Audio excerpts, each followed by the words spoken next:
To put it into perspective, the scale of this flooding and how devastating it was, particularly for the province of Sindh, is that 70% of Sindh was submerged in water. 24 of our 30 districts were declared calamity hit, and 2.1 million houses were destroyed. And you can imagine the devastation that this caused to those communities that we witnessed firsthand. I happened to be the Foreign Minister of Pakistan at the time, and I'm very grateful to the Prime Minister Shehbaz Sharif and the federal government who all rallied together. I'm very grateful to our friends in the diplomatic corps for their support and for the Sindh government's efforts that allowed us to launch the world's largest housing initiative. Before us, I'm going to say the wrong name, so I'm not going to say the country, but now we currently, the world's largest housing initiative to rebuild these 2.1 million homes.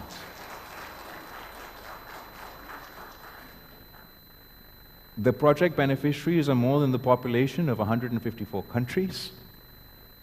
Not only are we rebuilding their homes, we're rebuilding climate resilient homes. So the next time it rains and the next time it floods, these communities are not devastated. And it's an investment in the future, because every time such a devastation of this, we face such devastation at this scale, it drains provincial resources, federal resources. So we're building 2.1 million climate resilient homes. At the moment, we have 1.5 million homes that are under construction still. 750,000 homes have been completed. And the beauty of this initiative is that it's not just climate resilient housing initiative, it's also a women's empowerment initiative.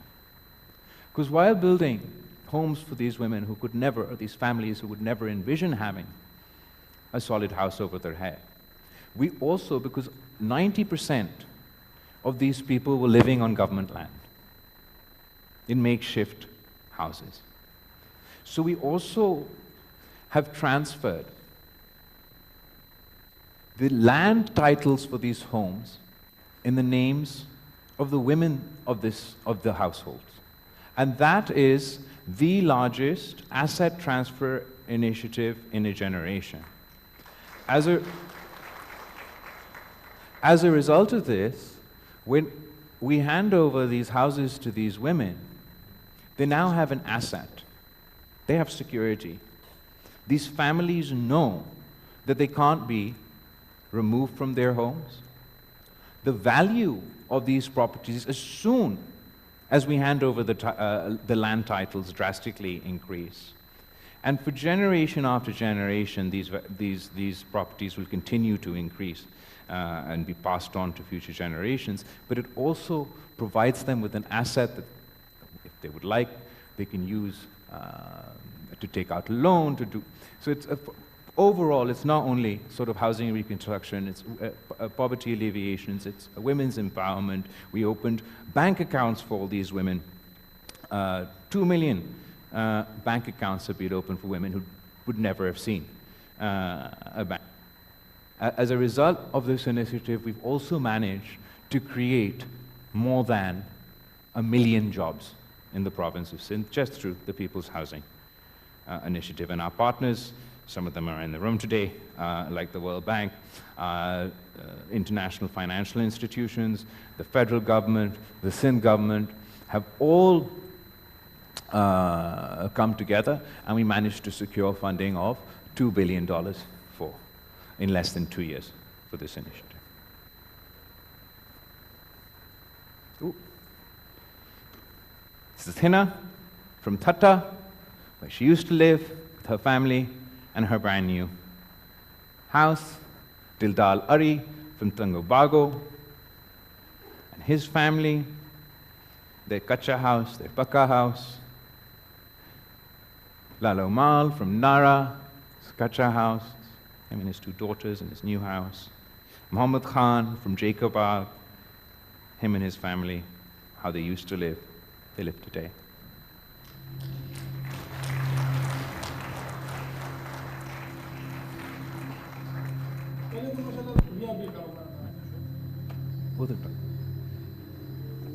घर का खर्चा, बच्चों का, अपना सारा कुछ सही चलता था।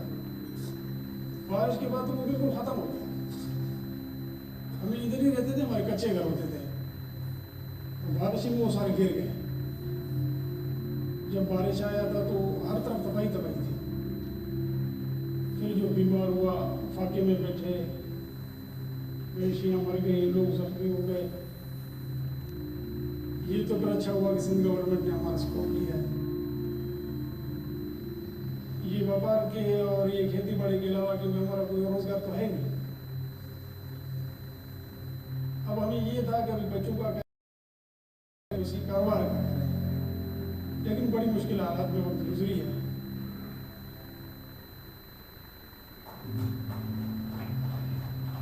गवर्नमेंट ऑफ सिंध की तरफ से जो टीम आई थी वो आगे घर घर पे सर्वे कर रहे थे। पहले घर हमारे कच्चे थे, अभी ये माशाल्लाह पक्का घर बन गया, तो हमारा भी शौक है कि घर को संवार दें।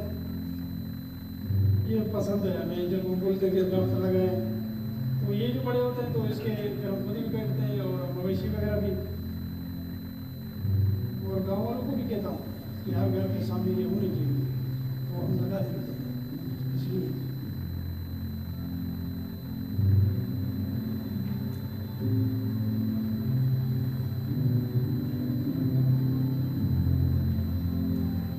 घर माशाल्लाह भी हमारा बड़ा फर्स्ट क्लास बन गया। ये है कि हमारे बच्चों को मुस्तकिल बन जाए, यही उम्मीद है इंशाअल्लाह।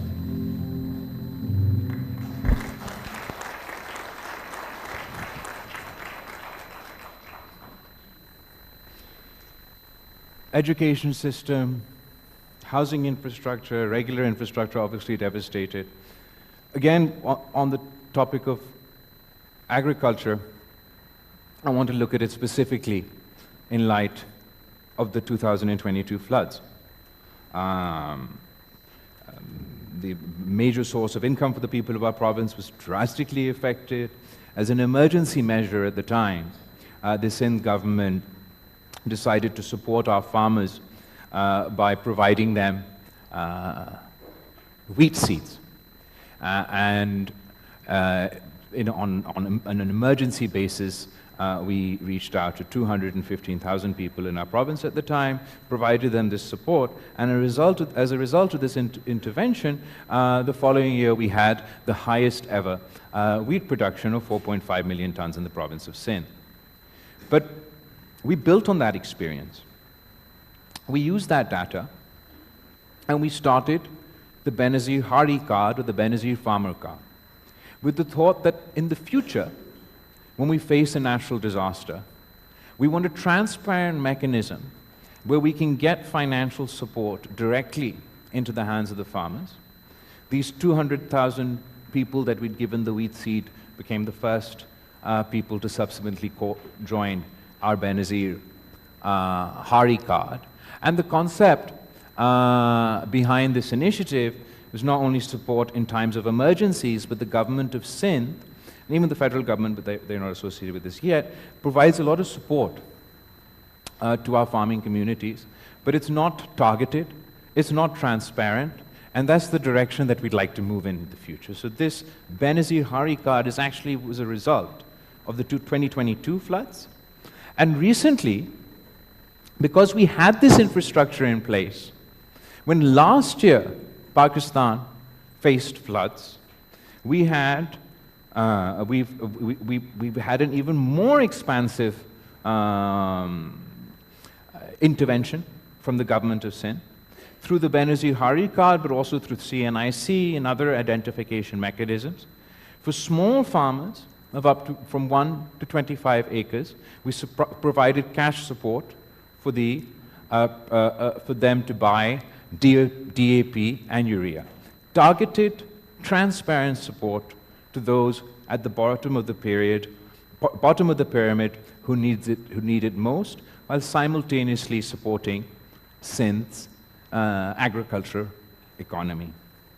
We have agricultural modernization mechanisms in place where we support our farmers with laser leveling and other such facilities. And going forward, we want to take this to, and going forward, we want to take that to the next level. We're going to encourage both collective farming and public-private partnership in the agriculture sector in the province of Sindh. Collective farming, because 90% of land holdings in Sindh are with the small farmer. And what we want to do is create incentives from the provincial government for these small farmers to form collectives. And when they form collectives, they'll obviously collectively have more arable land, but it also gives them collective bargaining power. And they could then benefit from some of the benefits that bigger, richer, large landowning families or businesses enjoy when it comes to procurement and other things. We want to support these collectives through the Sindh government with modernization, with modern machinery, with laser leveling, with scientific knowledge, with research, and our support, our interventions, our subsidies will be targeted to these small farmers. Then, for public-private partnership, we want to encourage the private sector to come and invest in large-scale farming in the province of Sindh in two ways. One, the Sindh government wants to be a bridge between these collectives and big business, whether it's within Pakistan or outside in Pakistan, where we create a partnership with these collectives in the business community, and they come in with their investment and partner with small farmers and create collective corporate farming in the PPP mode. Separately, the government of Sindh also has a lot of arable land that's not used, whether it's in forest area, whether it's in agriculture department, whether it's irrigation department. We also want to partner with the private sector in those cases and use public-private partnership to bring in large-scale, high value-added farming to take our Sindh agriculture to the next level. So no agriculture without irrigation, and our irrigation system in Pakistan is the largest in the world. And within Pakistan, the largest irrigation system within Pakistan is run in the province of Sindh. On top of that, our government has had a whole host of interventions, because as you're aware, either we face these cataclysmic floods, or most of the time we're facing drought and water scarcity, and that problem is continuing to increase. So we've set up more than 200 small dams across the province for rainwater storage and agriculture support. More impressive than that, we've managed to line 4,110 kilometers of Sindh's irrigation network in our canal system, which results in water preservation and it helps us address both climate change and water scarcity.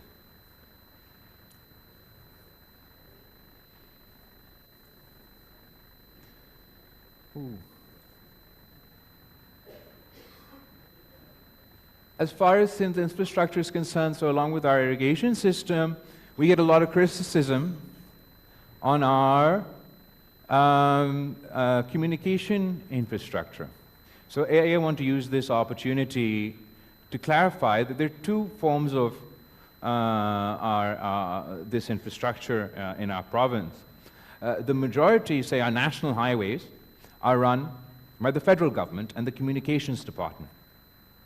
And that has and does, both from us and from others, receive a lot of criticisms, and we're really appreciative of the current government, the Prime Minister, for their commitment that the Sakhar onwards portion of our national motorway will be built.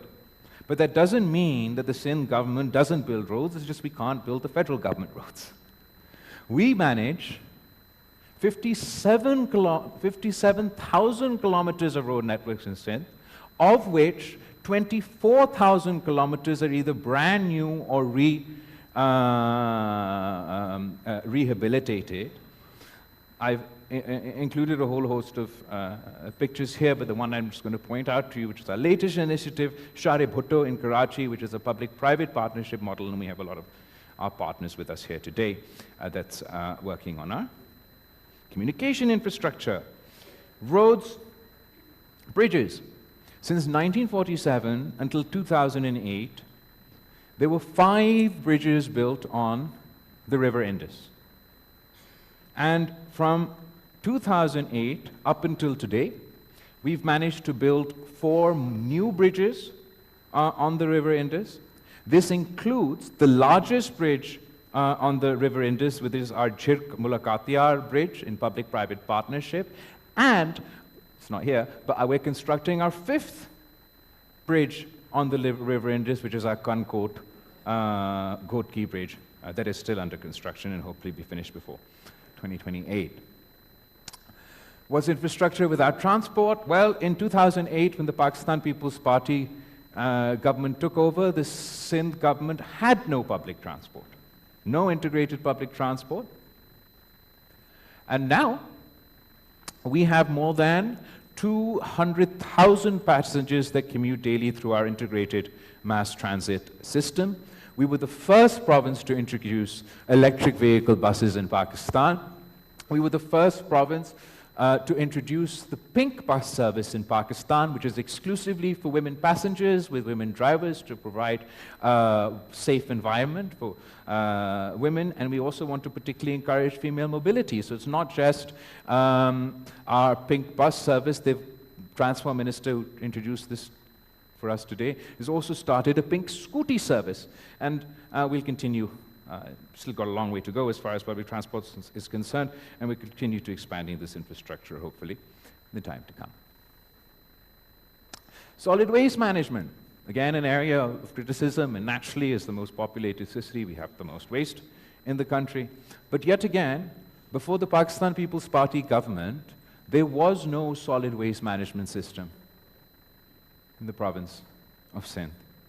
We've managed to set up the Sindh solid waste management system that started in the city of Karachi and its 10 districts, and then expanded to Hyderabad, Mirpur Khas, Sakhar, Shaheed Benazirabad, and now even my own constituency of Larkana has its own solid waste management facility. Our solid waste management board and their contractors collect over 14,500 tons of waste per day, and there's still a lot more to do.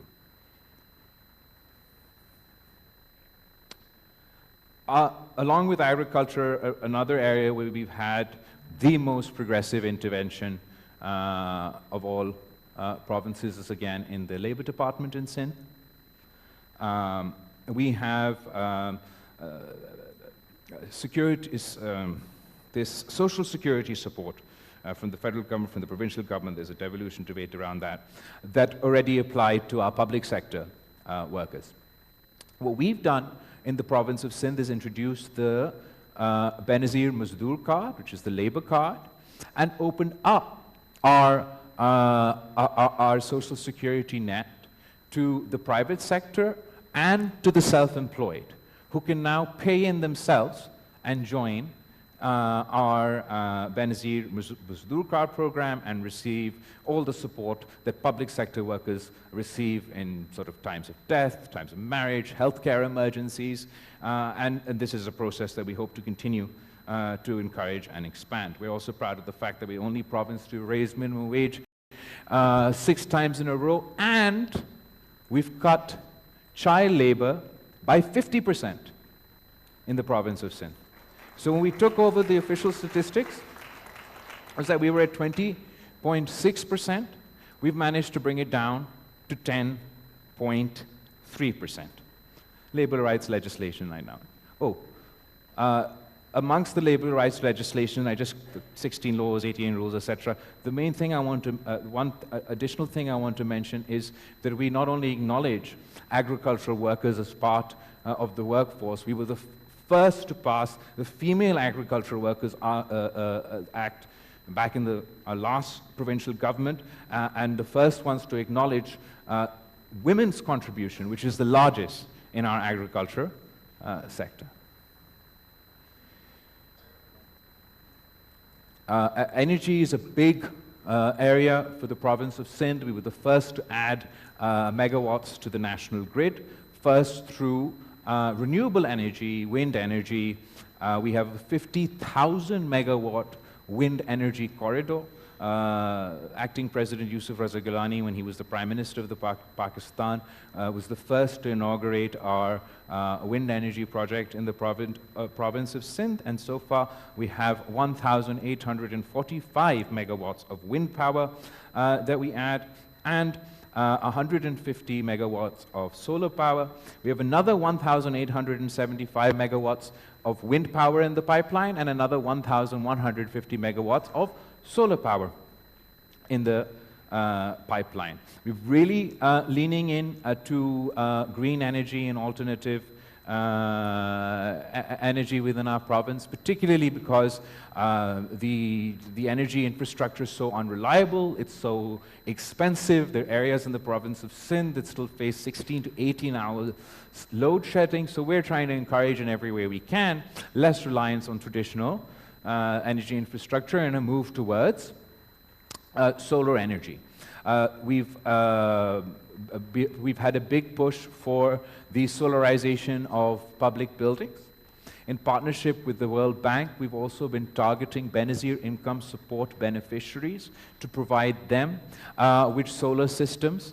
So far, we've distributed 200,000, and we're looking going forward to distribute 275,000 more to the families of the most needy. We also intend to target consumers of less than 100 units of electricity, and we want to provide them with solar facilities. In addition to that, we have 3 public-private partnership solar infrastructure projects in the works right now, through which we want to provide Karachi with an additional 400 megawatts of solar power at low cost. I'm going to go on to talk about Tharkol, which is another big initiative as far as the Energy Department is concerned. But even within the context of Tharkol, going forward, we want to look into using Tharkol for the development of fertilizer. So our country's over-reliance on gas for fertilizer can hopefully be addressed through this. Where's my energy gone? I definitely have another energy thing to talk to you about. It comes there. We also have Tharkol, which I'll talk to you about later, but in between we're talking about progressive legislation and how we, Sindh leads the way in progressive legislation. There's a whole list. I just wanted to run through a few of our, we were the first, and proud to be the first, to pass the Sindh Child Marriage Restraint Act, banning child marriage in the province of Sindh and raising the age to 18 in 2013. The Sindh Prohibition of Employment of Child Labor Act, I already mentioned the results of that. Our Domestic Violence Protection Act in 2013, our Sindh Hindu Marriages Amendment Act in 2018, and the Sindh Commission for the Status of Women. 2 of not only our most sort of 2 sectors that we're very much proud of are special economic zones and our public-private partnerships, but also the 2 areas with the biggest potential to unlock, the most potential for both foreign and domestic partners to join with the Sindh government and expand what we managed to achieve. public-private partnership unit was institutionalized by the government of Sindh.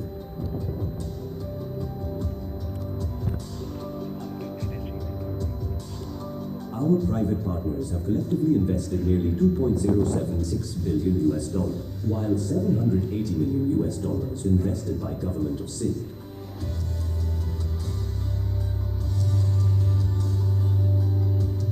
Sindh PPP institutional strength has not gone unnoticed. Each project reflects one commitment: partnerships built on trust, delivering lasting impact for Sindh. Partnering for progress, delivering impact. So obviously you can't conduct any of these projects without your own revenue generation, which requires economic activity in the form of our SEZs and the PPPs that I'm just going to talk about, and revenue generation through our Sindh Revenue Board. Our special economic zones in the province of Sindh, we've got Khairpur Special Economic Zone, we've got Larkana Special Economic Zone, Dhabaji Special Economic Zone, and Marble City Special Economic Zone, which is the first public. Dhabaji was the first, and they're also a public-private partnership special economic zones, where not only at the provincial level, but also the federal level, for the time being, we enjoy special incentives for business and industries to set up. At the feasibility stage, we have our Sakhar Industrial Zone, our Hyderabad Industrial Zone, and our Aquaculture Park. Our special economic zones have received international recognition. This is from the Financial Times. They had a magazine that did the FDI intelligence report for Global Free Zones of the Year 2025. And the best industrial zone, both globally and regionally, were highlighted, chosen, and then they had like a runner-up everywhere. So as you can see, the global industrial zone of the year winner was ZPE zone, and the highly commended, or the runner-up global economic zone, is Jebel Ali Free Zone. For the Middle East, the winner is Jebel Ali Free Zone, etc. For the Asia-Pacific region, the winner of the FDI Global Free Zone of the year 2025 was the Freeport area in Bhutan. But the runner-up, or the highly commended special economic zone, is the Khairpur Special Economic Zone. And these are our Khairpur Economic Zone, which is probably nearly saturated now. But our Larkana Industrial Zone has infrastructure, has space. Our Dhabaji Economic Zone, which is right next to Karachi, our first public-private partnership economic zone, still needs more infrastructure, has a lot of space, and similarly our Marble City that's coming up, and the rest that are in our feasibility stages, provide the perfect environment for the business community across the country, for the international community, and the business community internationally to come invest, enjoy tax and other benefits from both the provincial and federal government, and do so in economic zones with international recognition. Similarly, Sindh experience in public-private partnership. This now is something that was born out of necessity. As you're aware, mostly, not recently, but mostly, the Sindh Pakistan People's Party's government has been in opposition to the federal government. In 2013, we were in opposition at the national level, but in government in the province of Sindh. In 2018, we were in opposition at the national level, and we were in government in the province of Sindh. And all our media friends over here will be well aware that we'd have a consistent complaint about the receipts or the provincial funding for the province of Sindh, and sort of the lack of support that we were receiving from the federal government in the form of PSDP projects. We had the least out of any other province, and as a result, and our specific sort of federal transfers. But we didn't just sort of sit back and accept our fate, or I didn't just complain about it. What the Pakistan People's Party did was heavily lean into and leverage public-private partnership within our province. The public-private partnership concept was introduced in Pakistan through Shaheed Mohtarama Benazir Bhutto's 92-93 election manifesto. And in 2008, when the PPP government was formed, we set up our PPP unit in the province of Sindh. Probably the most famous and large-scale PPP project in the province of Sindh is our Sindh Angro coal mining company, which was the first open pit mining, and it was conducted through public-private partnership. And this has really opened the doors for an economic revolution in the province of Thar. Because the Sindh government was partners with the private sector, both internationally and locally, for the coal mining, and we had this energy generation also as a result of the coal mining. We've turned around the infrastructure, both roads and health, education. The desert has completely changed as a result of these interventions. The big-scale Sindh Angro coal mining project, which has a project cost of $1 billion and is a joint venture between the GOS, local and international partners. Jobs I'm going to come on to. We were the first government to set up, first provincial government to make an airport, the Mai Bakhtaur Airport in Thar. A resettlement of communities that were affected by the pit mining in model villages. Road infrastructure in Thar has improved to the extent that in 2008, or before 2008, from Karachi to Thar, the drive used to be 8 hours. Today, the drive from Karachi to Thar, depending on how fast you drive, is 4 to 3 hours.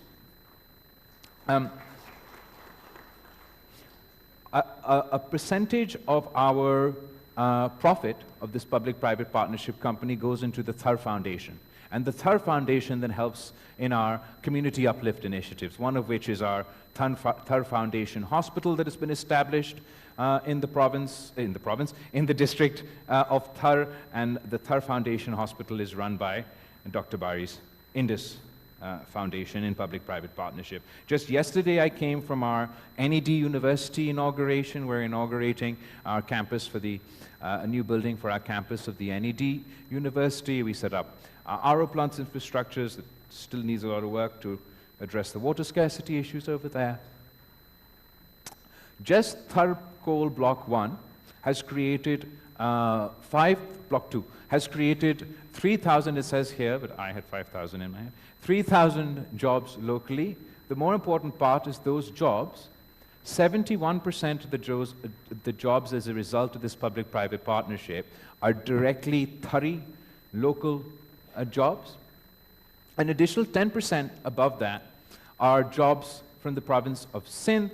Then we have like close to 5%, which is rest of Pakistan, and then even less, which is our international sort of jobs as a result. We've had, as a result of this PPP initiative, we have female truck drivers in Thar for the first time. So all our trucks that are driven by local women. We had the first female engineer come out of Thar and then be employed at this PPP initiative. So Thar is sort of the cornerstone of Sindh's public-private partnership, but it's not the only thing we do. We have our water supply project of $200 million, which is a PPP mode, which is in partnership with Energy Tech from Kuwait. As a result of that initiative, we're now working on our NED technology part, again in partnership with the government of Kuwait. And we have a whole host of partners that are working with the Sindh government, locally and internationally, in public-private partnership. Sorry. These are some of our public-private partnership initiatives. Our Hyderabad Mirpur Khas dual carriageway is completely public-private partnership. I mentioned the largest bridge on the River Indus, the Sir Aga Khan Jirk Mulakati, our bridge project, our Karachi-Thatta dual carriageway, public-private partnership, water infrastructure, I've already mentioned public-private partnership. Roads infrastructure we've also had as a result of public-private partnership, but it doesn't stop there.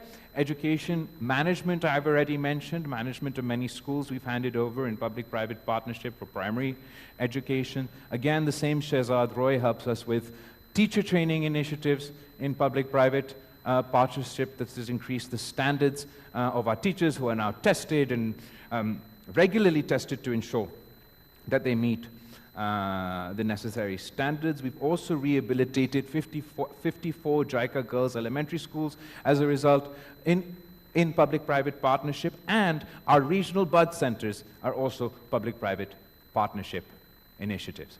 Our public-private partnership program in the province of Sindh is recognized globally. In 2018, the Economist magazine's intelligence unit rated Sindh province as number 6 for public-private partnership, after Thailand, Philippines, PCR, India, Gujarat, then the province of Sindh for our PPP mode. And most recently, we've had these IFN Deal of the Year 2021, and that's all 2021 for public-private partnership. Major projects that are now under construction in PPP mode, I mentioned our Bilawal Bhutto, Kankot, the 5th bridge that we're now building on the river Indus, the Ghotki-Kankot Bridge is public-private partnership, Marble City project, public-private partnership, Dhabaji I already mentioned, NED I already mentioned, okay, I'm mentioning things twice now. Major projects that are at the feasibility stage for PPP mode are before you, our Yellow Line, our Sakkar and Hyderabad Industrial Zone, our sewage treatment plant for Karachi, our aquaculture park project, there's a livestock project, there's more water sector projects in Sakkar, all in our feasibility stage for public-private partnership. Through public-private partnership, not only have we produced the first electricity through the Tharparkar, done our infrastructure, done our schools, done our healthcare, we've even reclaimed the mangroves. So we had incredible mangrove loss across the Indus Delta, which has devastating consequences for local agriculture, local communities, climate, etc.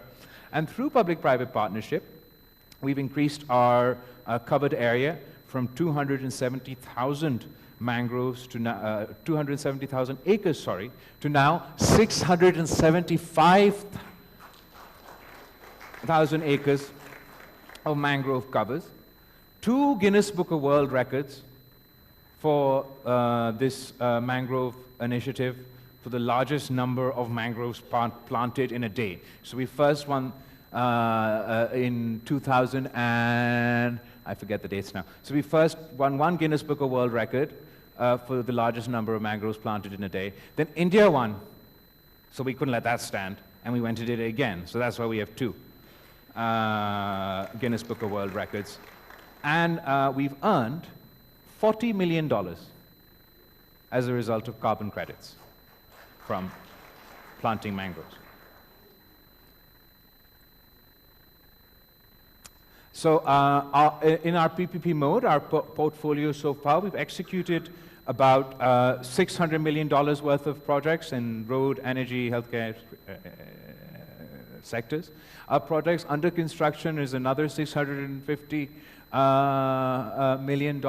But the main figure that I want to point to here is our investable portfolio, our investable project portfolio for the province of Sindh is $5.2 billion, and we're very keen to work with the international community and a local business community, just as we realized all these other public-private partnership initiatives to bring these other projects into, to realize all these other projects. And I'd like to use this opportunity today to invite you all to come take advantage of our special economic zones, of our experience in public-private partnership to benefit within the province of Sindh. And even our advice to the federal government would be that if you want to cut down on the PSDP, you You want to cut down on public spending.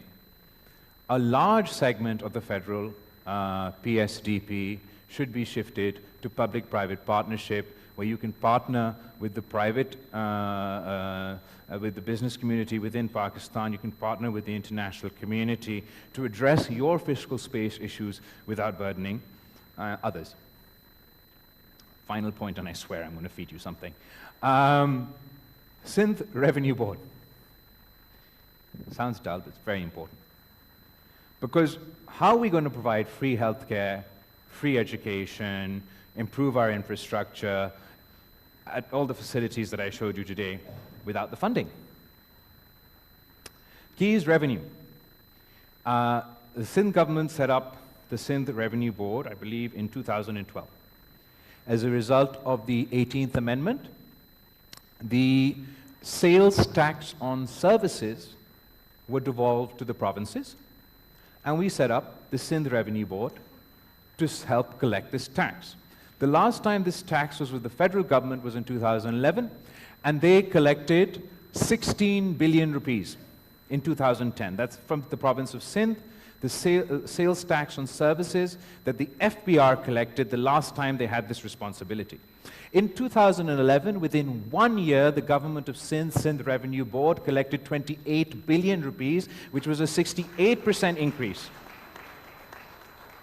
from the federal government's collection. And today, 2024, the Sindh government's Sindh Revenue Board has collected 307 billion rupees in sales tax on services.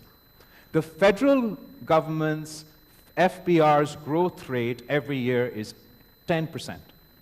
Our SBR's growth rate is an average of 19%. It's economic competence. Without self-sufficiency, we can't promise to provide any of the support that I discussed in the lead up to this slide.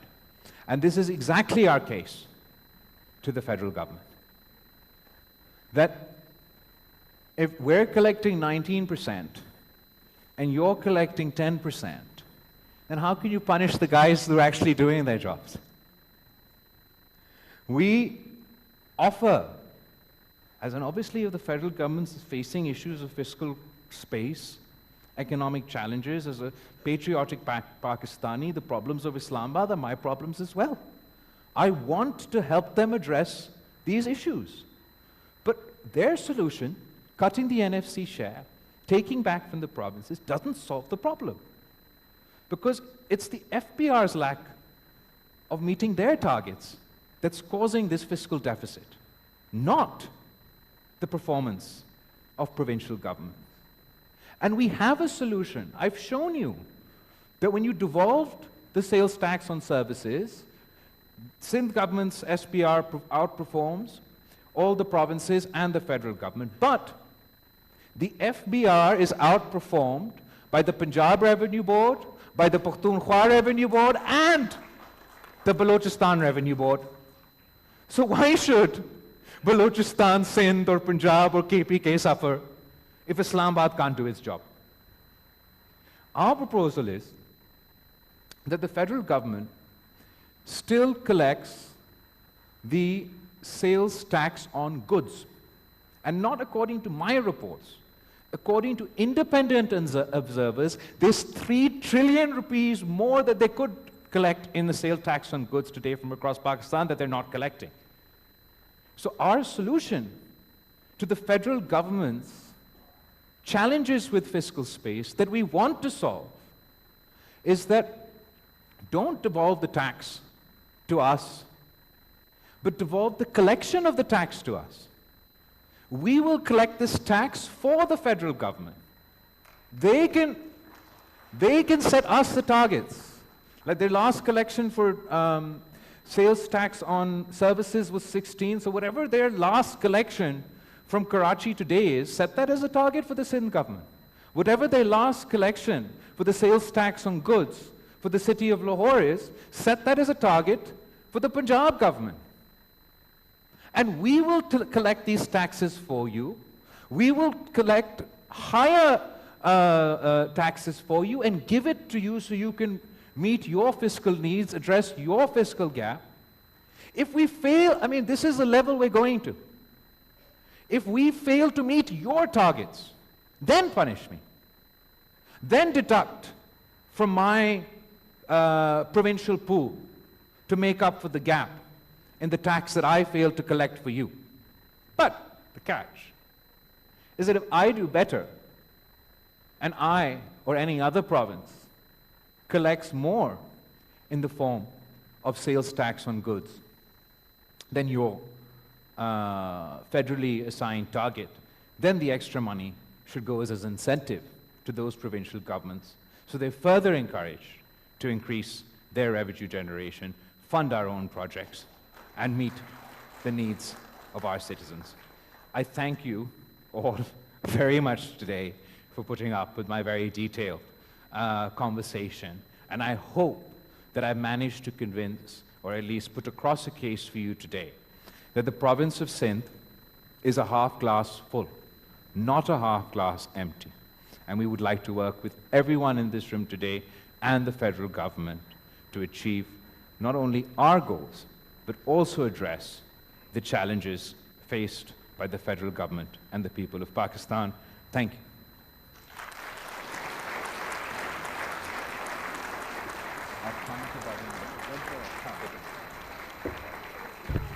Thank you very much, ladies and gentlemen. Please join us for lunch Please. in the next room. Thank you.